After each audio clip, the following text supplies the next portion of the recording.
Hello, everyone, and welcome to another episode of Doha Heat podcast.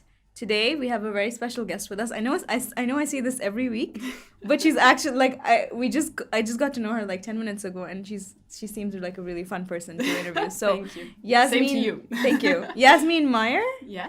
Who is the Pawkeeper at Advanced Vet Center. So I've come across the word the Pawkeeper, and it's a very unique like Instagram handle. So that's how I came across it. But I have like a genuine like phobia of dogs. So I didn't really follow her, but now I will, now that I've gotten to know her. Should have brought my dog. I should have brought my dog. And then he would have interviewed you. Yes, He's gonna be correct. like, bye. Yeah. So basically she is she works at Advanced Vet Center as what do you exactly do? Well, I'm a dog trainer, all right, and that's now my full-time work. My passion. It's always been my passion working with animals in general, and I grew up with dogs and horses, and but I really never thought, I just went the normal life path, like you love university, animals, studying and everything, but then you don't like make a career out of them, but you did. Exactly. I did, and just recently. So I started working full-time as a dog trainer only last April. Oh wow. But I've been offering this service for almost a year now in Qatar, and I think I can see there is like a lot of change when it comes to dogs and people having dogs, and the locals especially having dogs. Let's get to that later. First, tell me about yourself. About myself. Yeah. Okay. Well, I came to Qatar 8 years ago, and but I left in between. But I never really left. Like I came back, and I don't know. Qatar is kind of contagious. Like once you're here and you like it, and you're comfortable, definitely. and you make friends, and it's hard to leave somehow. So I left for studies, and I came back. And but I came originally here to work with the Four Seasons. So I was a concierge, totally different career. Yeah. And then I changed, to Marhaba, so like marketing and advertising. But that animal thing, working with dogs and having my own business, like it was always something. So tell me, where did that come from? Like, where did that start? Because it must have stemmed from somewhere. Having this love for animals. Well, it's my mom, basically, so she's a very compassionate animal lover. And also she always made sure that I was, when I was younger, that I was, with animals, that I would get my horse riding classes, that I could, stay at my friend's farm and get to know all the animals on the farm. And we actually like camped in the farm, like in the stables, with the horses. And like I've always been around animals, and I'm a nature lover in general. So it was a bit hard coming here because we have a lot of nature here that probably people don't even know about. I mean, looking what are you Tahrir, talking about? Like the Purple Island, like there's storks it's beautiful. For sure. You have to drive far away. Yeah, you have to drive. It's yes, far away. But I think I was very fortunate being when I was a concierge, I got to know a lot of inside stories, like insider places where normal people wouldn't go to probably. So that's when I discovered that Qatar has a lot of nature, but not like the nature that we have back home in Germany. That we're like used to. Correct. Yeah. And I was always missing, having animals than living here, because with my job previously, I couldn't really commit to an animal. So it's a huge responsibility when you acquire a dog or a cat, or like actually a dog is, I think, the most you have to be needy pet that you could actually get. Apart from. I really like that you mentioned that, because I just see generally that like a trend that people just get them and then they don't know how to commit or be responsible for them. So it's like you really need to go through that step of thinking, am I really ready for this? And if you're not, like, don't, because you're really, it's a life. It is a life commitment. And a dog can live up to. I had a client just recently, and his previous dog turned 21. Oh wow! And oh my god, that's like that's a lot. That's a lot. If you think of it, almost my age. So if you think of it, 21 years from now, like you have to make sure that it's the same thing like having a baby. I mean, you're not gonna leave your child, right? It's no matter what comes along the way, you will always be there for your child, and you will always make sure that things work out. And this should be the same Yeah. thing, or the same way of thinking should be applied when getting a pet, because it's not just a disposable item. It's a living being, and Yeah. and they have feelings just like us. So it's Yeah. very sad when I see stories that Yeah. people just leave them behind, or Yeah, especially at this time of the year, because like yes, people are traveling. leaving the country or traveling, Yeah. and they're just, and it's really like disappointing to see that they would just leave their like pets out in the wild, Yeah. who pets were not used to being in the wild, and then their pets usually die. I mean, even It's- like even those that have been in the streets, like that were born in the streets, it's insane. And it's really hot. I mean, Also, at yeah. this time of I the mean, year, just it's try like going outside right now at 12 noon. Try going outside and without shoes. without shoes, without Imagine. water, without shade, without food, without anything. It's Yeah. terrible. Yeah. It's terrible. So, So tell us like a few things, like I mean, actually no, let's not talk about this completely right now. Let's talk a oh, little if I bit get about started, yeah.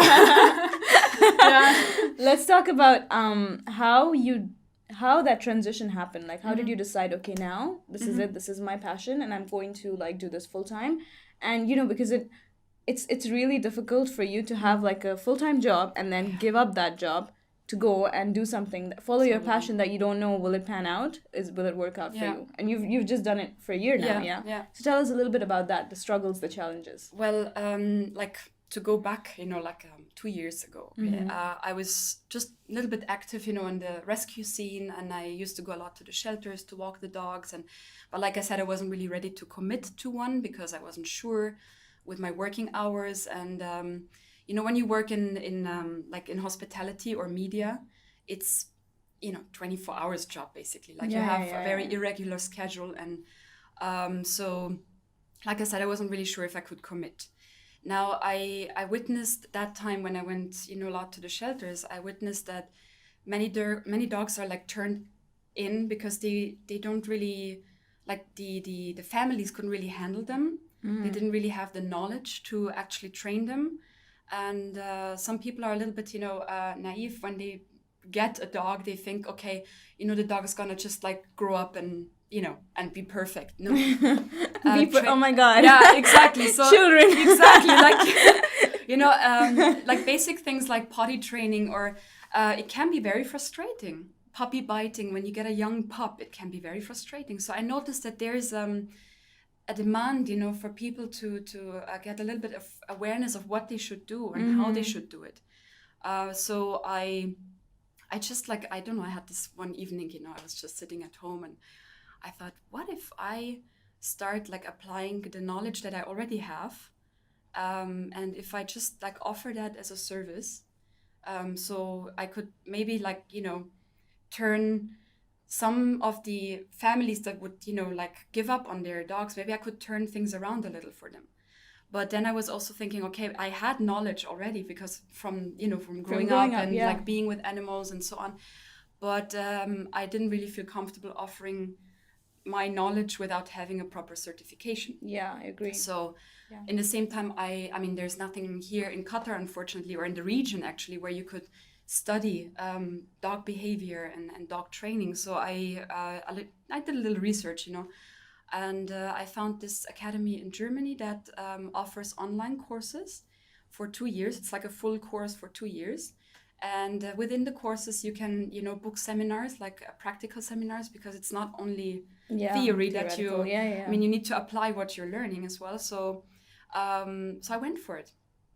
And I did it. And then last August, I finally graduated. And then that's when I thought, okay, now I can offer that service. And I really didn't think it would expand, I thought maybe 1 or 2 dogs on the weekends. Is there already an available service before you started it? Do you think there was anyone before? There are. I mean, I did my market research, before before starting my own business, I would say. But I found my concept. I mean, it's the same as in schools, like the curriculums and the way of teaching. Everything is changing by by the latest scientific findings. So I found when I compared the very few, there are just very few people offering it, So actually like 2 or 3. So I found that, those who were offering it, they were not really according to the latest science. So I thought, okay, that even though I have competitors, I thought, because they're quite scary when you have competitors and you make your own business, like it's a bit, yeah, you're always thinking, oh my God, what makes me unique, So I tried to focus on that part, like what makes me unique or what makes me stand out compared to the others. So yeah, and that's when I just simply started it. I just opened an Instagram page, and thanks God we have Instagram, So I know. it's very popular here. So I just, And then you started marketing it. Yeah, I just went ahead, and within the first week I got quite a few calls. Oh, wow. And I remember like my very first client, I was so nervous. I was like, oh my God, it's happening, I'm going to my first client. You left your job? Well, or did you still, you were like, I don't know. I was still working. Working. That's smart. Yeah, well, I thought it was the only safe thing to do. Because in the end of the day, like, I didn't really, like, we're expats here, so I don't really know the local laws, to form a company. Like, until now, it's very unclear to me, to be honest. Like, there's so many different ways, and I attended seminars and, how to start up a business in Qatar, but it was quite challenging, I would say, in my field to do something on my own. So I just kept it running, as a, just to see how it goes.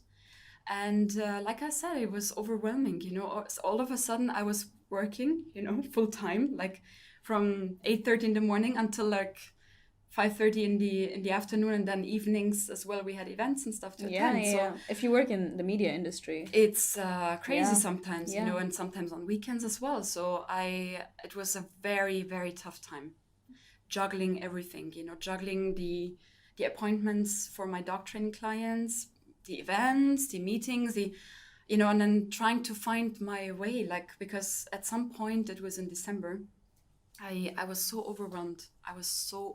I didn't have a single day off since I started it. So like from August to December, there was not a single day that I could relax, because it was all the weekend from morning till evening dog training, and then, the full week working. So that's when I thought, okay, I have to find an exit somehow. And then as much as I love my old job, but I never really felt like, in all the jobs that I had, I never really felt like fulfilled. Yeah. Until I started this. That's beautiful. And I always heard stories, like I always watched, TEDx talks and whatnot, I always watched these inspiring, people. Oh yeah, and people say like it's never a job if you're in love with it. Exactly, and exactly. And I never really thought that, Yeah. I never really believed that, that this could really happen. But right now I'm at a point where I say, yes, I'm really like kind of fulfilled, That's amazing. Of course, you can never be like 100% happy or fulfilled, of course, but I feel very content the way I am right now and what I'm doing right now. So it's beautiful. That's really beautiful to hear. Yeah. Okay, where did the name the Pawkeeper come from? All right. That was a fun night, like I was with friends, and I initially, like, I tried before starting the dog training, I tried to like do something else, beforehand. I wanted to make bandanas. I actually did a couple of bandanas for dogs, for a good cause, and I was actually sewing them like myself, and I'm like, oh my God, this is not what I want to do, I did one collection and that was it.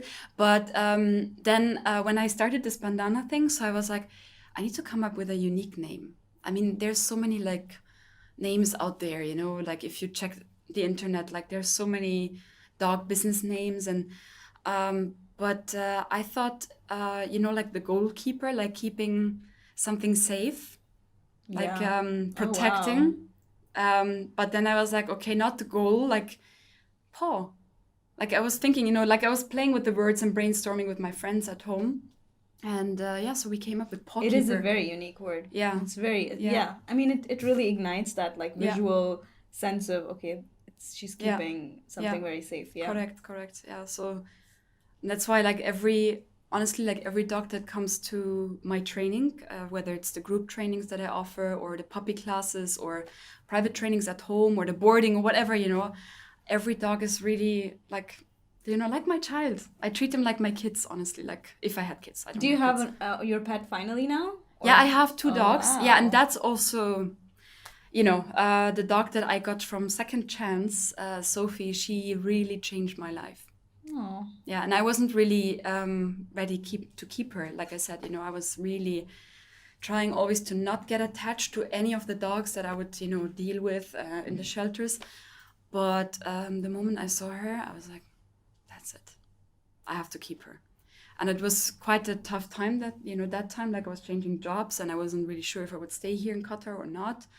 But yeah, she made me stay, Aww, Yeah. That's beautiful. She's amazing. She's the best dog. Out of all the dogs we've had, she's the best dog I've ever had in my life.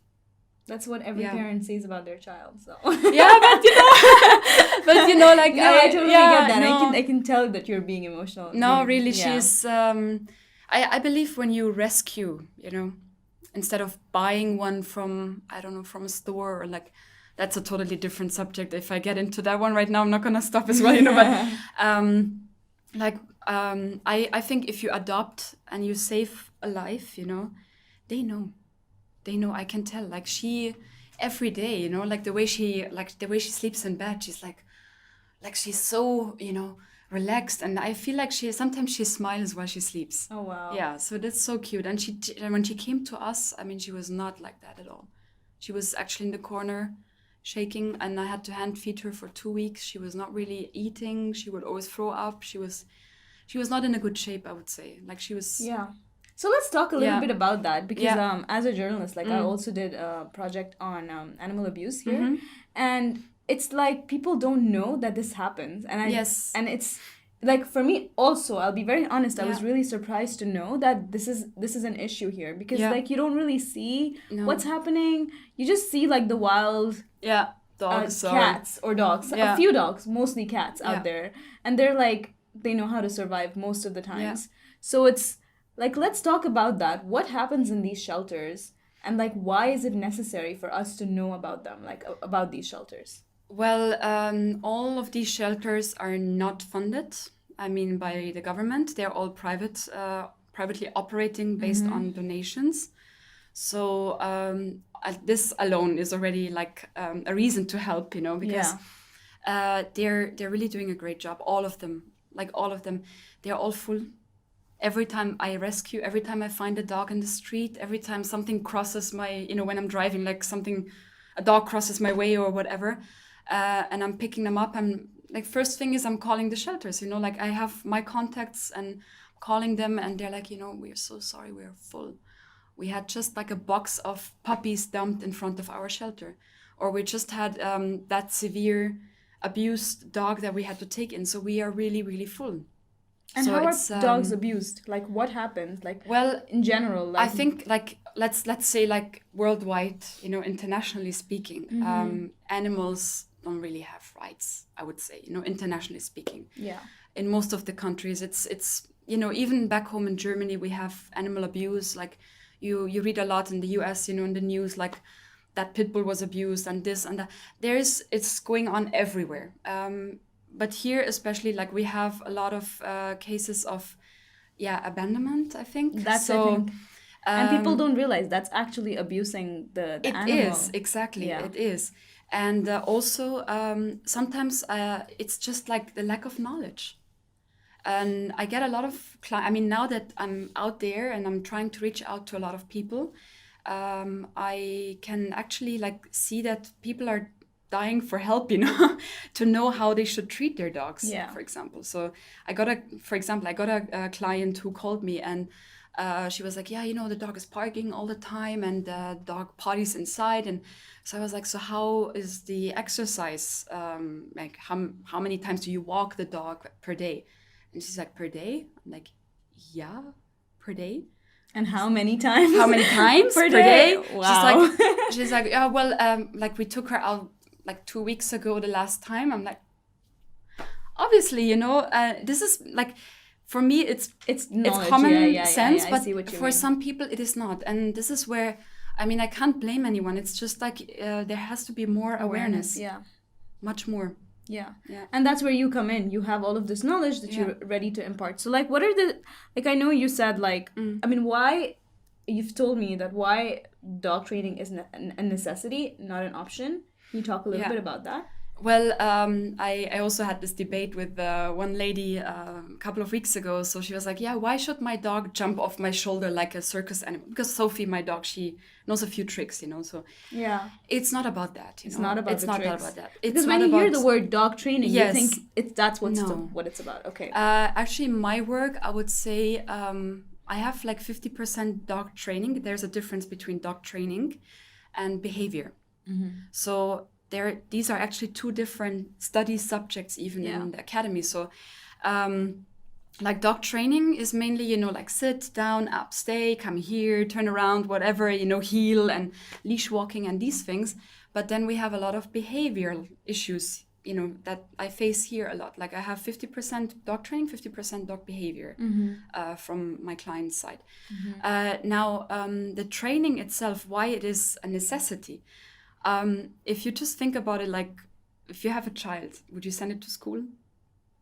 Obviously, yeah, you right? would. Yeah. The same thing with a dog. I mean, dogs don't really naturally know how to behave around us. They are animals. I mean, and we have to treat them as such, but they're living with us, mostly at home. So they have to learn how we behave, and we have to learn how they behave. So we have to learn their needs and their like body language communication, and they have to learn ours. So how would they learn it if we don't show them, you know, what we want from them? And by training, you know, if you start training a puppy, for example, you're creating not only a well-behaved dog, like, you know, that responds to, I don't call it commands, I think it's too harsh, cues. So that responds to cues, you're also creating a bond with the dog. And I think the bond is more important than anything else. Like your dog can, for example, whatever, jump off the shoulder, but would your dog really accept you as a leader in certain situations? When you go out, for example, and you're meeting another dog, would your dog check in on you? Can I say hi to that dog? Or would your dog just simply bolt to that dog and lunge and, you know, bark? So, you know, this is the difference. Like if you have a very strong bond. Oh, that's so cute. Yeah. But it's like that. If you have a very strong bond with your dog will, you know, ask you, and you have to learn how to read these signs. So this is where I think, you know, like most of my clients, when I come to them, they were not really expecting this, you know, like I'm telling them the exact same thing. So they are not really expecting that, you know, and then they change their way of thinking when we start the training. And so this is why I think, like, you know, being like dogs are generally more accepted when they're well behaved. Like they are a joy to be around, you know, when they're well behaved. But if they're not really well behaved, if they're constantly jumping up on you, barking, marking, you know, like peeing everywhere and stuff, it's not nice. It's not nice, and you will not feel, you know, happy to have that dog. But if you have a dog that just sits down here, waits to be pet, follows, you know, when you go, like. This is nice, you know. Yeah. And you feel like you're actually communicating with your dog. Yeah. That's awesome. Okay, so I know you want to talk about how to tire your dogs out during summer. I don't know what this is, but go ahead. Tell me about it. See, I think also one of the reasons why a lot of dogs get abandoned, probably here. I mean, first of all, we're an expat-based community. Yes. Many people are leaving the country. They don't really think of. What will happen to the dog when the day X comes, you know, that we have to go. But also, many people acquire a dog that is probably not fitting their lifestyle or Qatar's lifestyle, you know. So by lifestyle, I mean, in Qatar, now we're really lucky that we have at least Al Bida Park, you know, we have Oxygen Park where we can bring our dogs to walk, not to let off leash. Just want to highlight this because really I'm sick of seeing dogs off leash, you know. It's very bad and it's against the rules, so I'm really worried that we would lose this place at some point. Yeah. Anyway, this is a different story, but you need to come back for like 5 more podcasts. Exactly.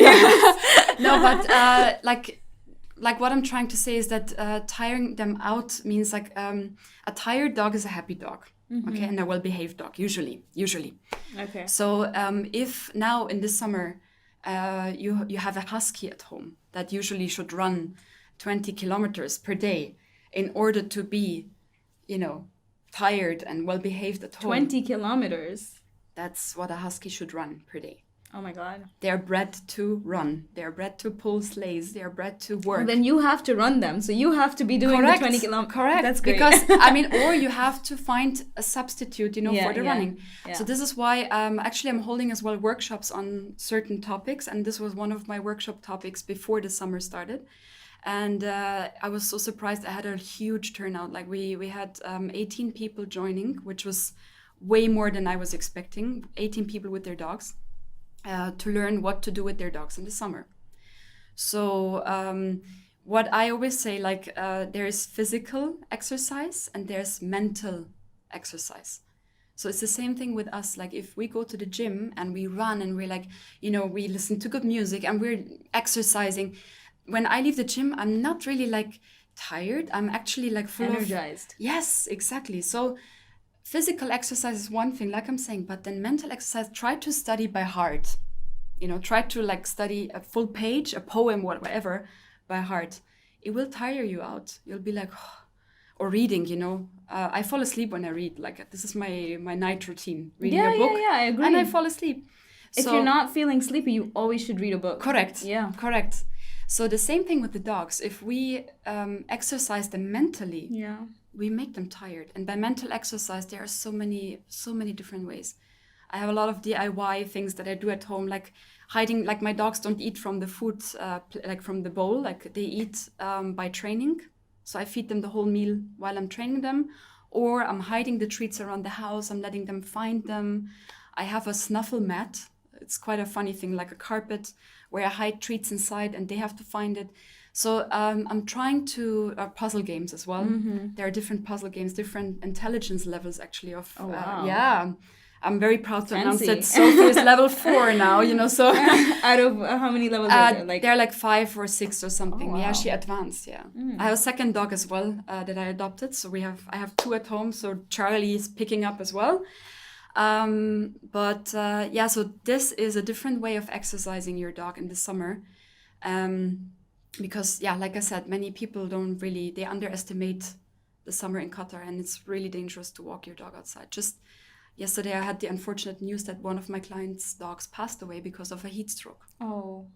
So really it is sad. really, really, really risky to take your dogs out, even in the night, with the humidity.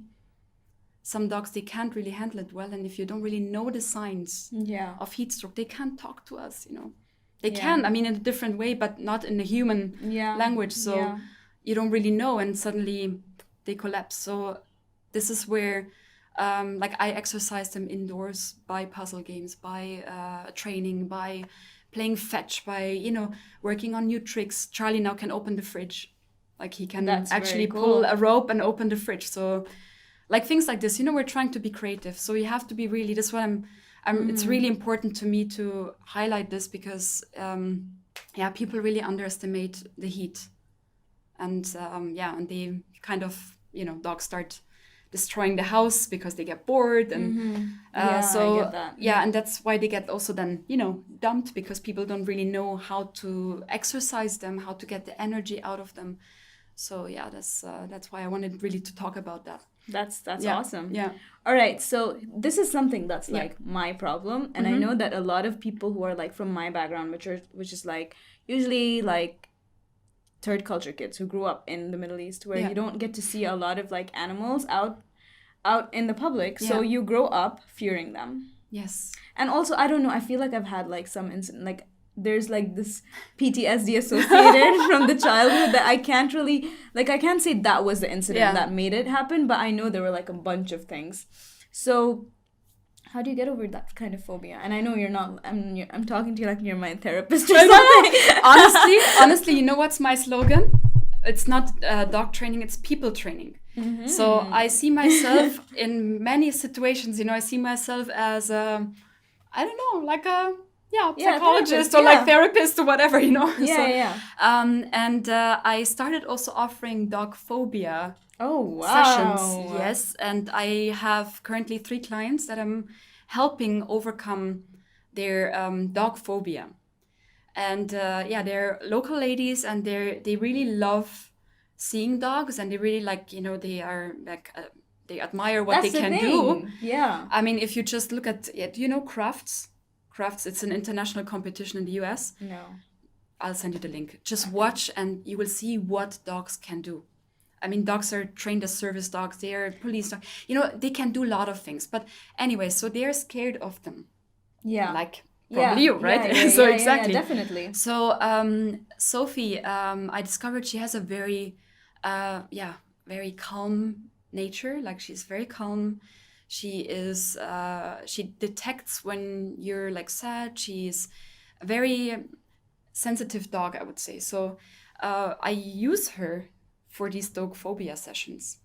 And one of the ladies in the very first session, from being super scared and actually hiding at the other end of the house, when I came in with the dog, at the end of the session, she was holding Sophie in her arms. Oh, wow. Yeah. So it was this very sounds like unimaginable to me at this point. So I know. And I wish, sometimes I wish I could actually film these things also in the rehabilitation that I do with aggressive dogs. But I'm very aware of, the culture, so I don't really film these things, Yeah. But it was really beautiful to that see. That sounds amazing. Yeah, honestly. It was amazing to see that. And Sophie's just like, as long as there's chicken, she's fine. She just like takes her snacks, in between. I'm rewarding her, of course, for being so calm and being so nice around, like there were kids as well. And like, it was like the whole family was actually there, to watch. So it was really beautiful to see that. And we're also going to nurseries in cooperation with Second Chance Rescue. So we went to Giggles Nursery the other day. To exactly socialize kids with animals. Mm-hmm. So I took the 2 dogs, and some of the kids were really scared. I could tell. But after just a few minutes, it was and fine. Doing some tricks with them and letting them, give them a treat and stuff, they were fine. They were actually laughing and they were happy. And they asked me like, how old is the dog and what can the dog do and can the dog speak? And Charlie knows how to, this is the hand sign for speak, like how to speak on command, like he barks on command. So I showed them and they were like so impressed. And oh, wow. So it's beautiful to see that, So how do you do that? Like, for lay people, what can you do to sort of like really just go through that process of, opening up to... Well, I think it is, I do that. I don't know. I've never really studied psychology, whatever, So I do it like based on my own feelings, based on the case itself. So it's like just like case by case. No, but totally in general, I see how severe is that phobia. Like that lady who just like, rushed to the end of the room. She's like, oh my God, the dog is here. So like these cases, you have to be very patient, I would say. Like normally my session is 1 hour, but I spend almost 3 hours with her. So like I take my time. I try to understand if there was an incident before with a dog, if there was a bite or like anything, sometimes dogs are very playful, and if you run, the dog will run after you, Yeah, so but you're like afraid, like why exactly, is it running? Yeah, exactly. I've been chased by a dog. Yeah. So I think, but I'm sure it was like legit chasing me to like do something. Like it didn't seem friendly at all. No. Well, some dogs. But it was a wild dog, so But like running is the worst thing you can do, So yeah. I realized that. Yeah, no fun. But that's why I'm trying always to find out, where does this come from? Yeah. And then I'm usually taking it from there, and I'm trying by talking. I'm trying to, find my way to. Yeah. Turn things around. And I have to say, like, these 3 ladies have been doing really well. That's amazing. So far. I mean, one of the ladies actually got a dog. And even in my clinic, like some of the people who enter the clinic, they have cats, they have whatever, pigeons and parrots and I don't know what, falcons, but they're afraid of the dogs. And the dogs are with me at the clinic most of the time. So they're like running around, So when the dog comes to them, because my dogs are friendly, they want to say hi, but I call them back to come to me when I notice they're not so okay with it. But, eventually by also telling people that they are not dangerous, by telling them that they have gone through intensive training, they're not, they're not going to bite. Not every dog bites. It's not, actually very rare that a dog bites. Okay. Yeah. All right. Very rare. Okay. Okay. So, I'm actually right now in the process of compiling a workshop for people who are a little bit afraid of dogs, to read their body language, to start understanding dogs and understanding a little bit of the basic dog behavior. So, for example, if a dog growls, this is more dangerous than a bark. So if a dog growls, even myself, I would take a step back, because a growl is a warning before the bite. So you don't want to, pass that threshold. Like you want to withdraw yourself in that moment. So things like this, that people probably don't really know, but okay, working on it. I get that. It's not like I'm only afraid of dogs. I'm afraid like equality. Like I'm afraid of all animals. There was a time in my villa, there was this cat who had babies, and then she left. I don't know why she left. She just left her babies in our villa, and I think they got really close to each other because they were alone. Yeah. And every time they would walk far away, like I don't know. I think cats can't like kittens can't see. Initially, right? So they would just be around the corner, and their sister or something would be really like very close to them, but they couldn't see them, so they would start like really meowing and being really agitated. And I was like, oh my god, I want to help you, but I was so scared, and they're just kittens. Yeah. But I was like, no, you're crying and I need to fix this. So I would just like try and like pick them up a little bit and put them there. And eventually like I became really close to them, and I realized, okay, it's not bad. No. It's not bad. No. But I'm still scared of all the other cats. It's just them that it's like okay with. Yeah. That I was. Now they're older and I don't know what happened. This is also the thing, like those, clients of mine that I work with for the dog phobia, they are fine now with my dogs, but then now the challenge will be to transfer this feeling to others. So it's the same thing, like this is another challenge that you like overcoming the initial fear is one thing, but then maintaining it and transferring it to various situations and different dogs is another story. So but I will. We should talk after I will definitely. You have a free session with me. Definitely, yes. That's my. Thank you. My you have to meet Sophie and Charlie. You're gonna love them. Okay. Yeah. All right. At least you can be with. We can post about it. Exactly. Yeah. Follow up. Yeah. Stay tuned. Well, thank you so much for coming. It was a real pleasure having you. Thank you for having me. I feel very honored to be here. It was a great interview. I really enjoyed it. Thank you so much. Thank you. And you guys, if you want to get to know her or talk to her, whatever you want to do, it's Pawkeeper. Correct. The Pawkeeper. The Pawkeeper.qa on Instagram. Yeah. The Pawkeeper.com website, and then Facebook, and I'm usually at Advanced Vet Center. So if you want to book any sessions, correct, that's how you do it. Thank you guys for listening, and I hope you have a great week. See you next week. Bye-bye. Bye.